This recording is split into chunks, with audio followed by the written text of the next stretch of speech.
পৃথিবীতে তিনজন সন্তান অপ্রাপ্তবয়স্ক নাবালক শিশু কথা বলেছিল। তার মধ্যে একজন হল হযরত ঈসা আলাইহিস সালাম।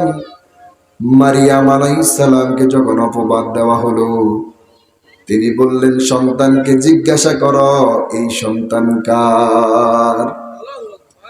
হযরত ঈসা ছোট্ট শিশুকালেই তিনি বললেন, আমি আল্লাহ তাআলার বিশেষ তৈরি। এরপরে দ্বিতীয় সন্তান হলো ইউসুফ আলাইহিস সালামকে যখন অপবাদ দেওয়া হলো, সেই প্রাসাদের মধ্যে ছোট্ট একটা শিশু ছিল, সেই শিশুটা তার পক্ষে সাক্ষী দিয়েছে। তৃতীয় নাম্বার হলো বেশ্যা নারীর পেটের সন্তান। হযরত জুরাইজ বলল, এদিকে আসো। মহিলাটাকে ডাক দিলেন। মহিলাটা বলল, কেন? বলল, এইদিকে আসো, আমি সন্তানকে জিজ্ঞাসা করব তার পিতাকে। মানুষগুলো আশ্চর্য হয়ে গেল, কি ব্যাপার, জুরাইজ কি পাগল হয়ে গেছে নাকি? মাত্র 3 থেকে 4 মাসের বাচ্চা, তাও ফ্যাটের মধ্যে, এই সন্তান কিভাবে কথা বলবে?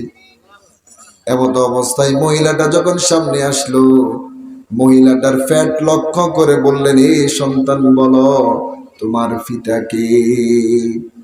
তিনি যখন এই কথা বললেন, টপ টপ করে উত্তর আসা শুরু করলো।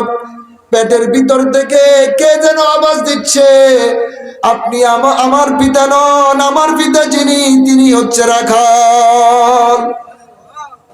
এই ঘটনাটা বলার মূল উদ্দেশ্য হলো, মা বাবার দোয়া বদদোয়া বড়ই ভয়ঙ্কর।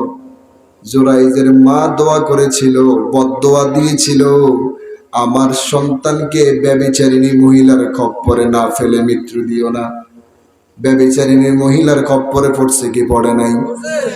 ওই সন্তান যখন বলল, আপনি আমার পিতা নন, আমার পিতা হলো ওই যে চিপাই, যে রাখালটি দাঁড়িয়ে আছে, তিনি হচ্ছেন আমার পিতা। এই কথা বলার পরে জুরাইজ সত্যবাদী হয়ে গেল। মানুষগুলো বলল, স্বর্ণ দিয়া আমরা আপনার গির্জাটা তৈরি করে দিতে চাই। তিনি বললেন, দরকার নাই, যা আছে সেটা দিয়ে তৈরি করে দাও। কিন্তু অপমান হয়ে গেছে। কেন হয়ে গেছে? শেখ হাসিনার বদ্ধ, কার বদ্ধ? মায়ের বদ্ধ। সুতরাং মায়ের দোয়া নিতে হবে। মায়ের দোয়া ব্যতি রেখে দুনিয়ার জমিনে সন্তান ভালো থাকতে পারে না। এই জন্য প্রিয় উপস্থিতি, সবার কাছে উদার্তভাবে আহ্বান থাকবে, মা এবং বাবার সাথে যারাই বেয়াদবি করেছি, আজকে গিয়ে মাপ চাওয়া লাগবে। ঠিক কিনা বলেন? সুতরাং প্রিয় উপস্থিতি,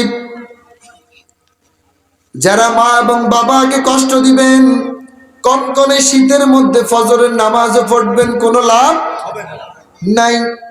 আল্লাহ নবী বললেন, লা ইয়াকবালুল্লাহু মিনহুম ইয়াওমাল কিয়ামাতি সরফান ওয়ালা আদলা।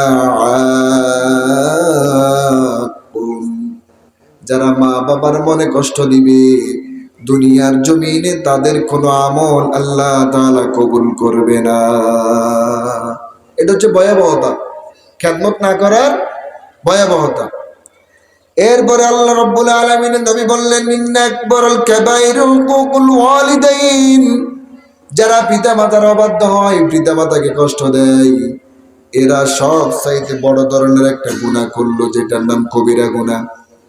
এরপরে আল্লাহ রাব্বুল আলামিনের হাবিব বললেন, কিয়ামতের ময়দানে আল্লাহ রাব্বুল আলামিন পিতামাতার অবাধ্য সন্তানের দিকে ফিরেই তাকাবেন না। নাউযুবিল্লাহ। لا ينظر الله عز وجل يوم القيامة حقوق الوالدين। দুনিয়ার জমিনের মধ্যে যারা মা বাবাকে কষ্ট দিবে, কিয়ামতের দিন আল্লাহ তাআলা তাদের দিকে ফিরেও তাকাবেন না।